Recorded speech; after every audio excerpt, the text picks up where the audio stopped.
साहेब अध्यक्ष महोदय, ही शेतकऱ्याला वरदान देणारी एक योजना या महाराष्ट्राचे यशस्वी मुख्यमंत्री आदरणीय देवेंद्र फडणवीस प्रश्न विचारा फक्त मध्ये याची नोंदही झाली, परंतु एक स्पेसिफिक 2-3 प्रश्न आहे माझे।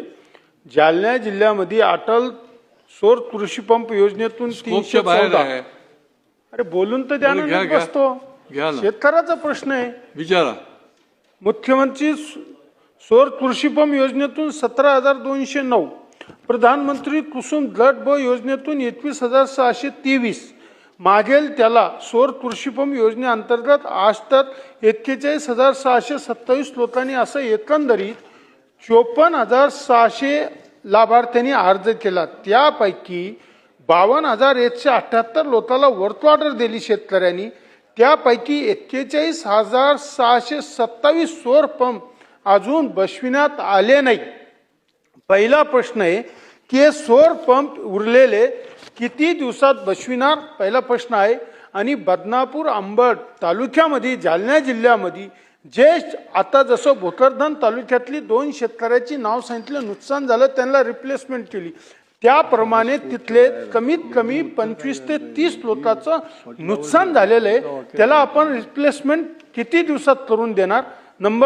दुसरा प्रश्न आणि पहिला प्रश्न महत्वाचा आहे, 41,627 लोकांचे सौर पंप अजून बसविण्यात आले नाही। ह्या वेगवेगळ्या एजन्सी यांना आपण ताबडतोब बसविण्यासाठी टाइम बॉन्ड आपण वेळ त्यांना सांगणार का, एवढी मंत्री महोदय आपल्याला विनंती माझी 2 प्रश्नाची।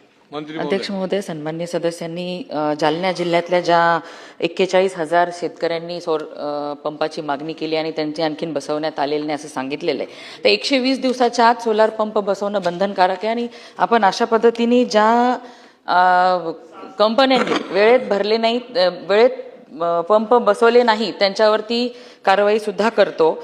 आणि जालना जिल्ह्यामध्ये पैसे भरलेले 67,706 शेतकरी आहेत आणि व्हेंडर निवडलेले 54,649 आहेत, पंप बसवले त्यापैकी 41,627 आणि प्रलंबित फक्त 19,568 आहेत।